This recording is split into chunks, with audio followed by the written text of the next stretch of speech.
you're leaving money on the table and your charging experience is not living up to the max that it could be for your Tesla Model Y by not doing these things. Number one is getting a wall connector. Like if you've gone through the trouble of having solar on your house and getting a Tesla Model Y, you gotta finish the job with the wall connector. You have to.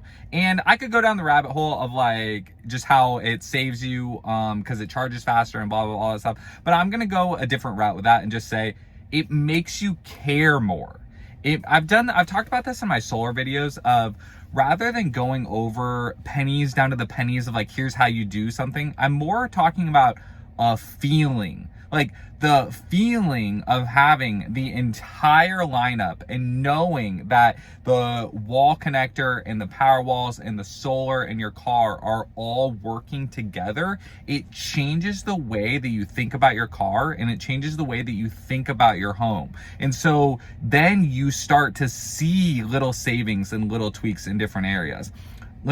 Here's a perfect example of one, okay? This is the main trick. The main trick is to know about your time of use. Know your time of use. Don't just charge at night because you think that's when the cheapest is. Currently, where I am on SoCal Edison, nighttime is not the cheapest. 8 a.m. to 4 p.m. is the cheapest. So you have to have the entire lineup of the products, and then so that you care enough to go and look at your utility structure and not just accept that like, oh, electric is cheaper than gas. Because knowing your time of use and then scheduling it for the cheapest time, and then taking it a step further and scheduling your charging for peak solar production, middle of the day, even then cuts out on the non-bypassable charges.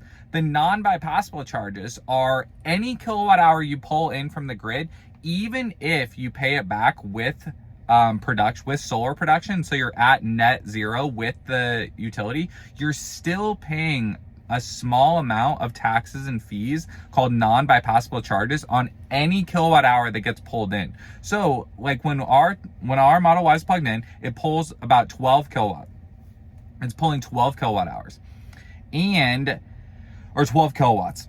And then at peak solar production, middle of the day, we fluctuate between 7 and 8.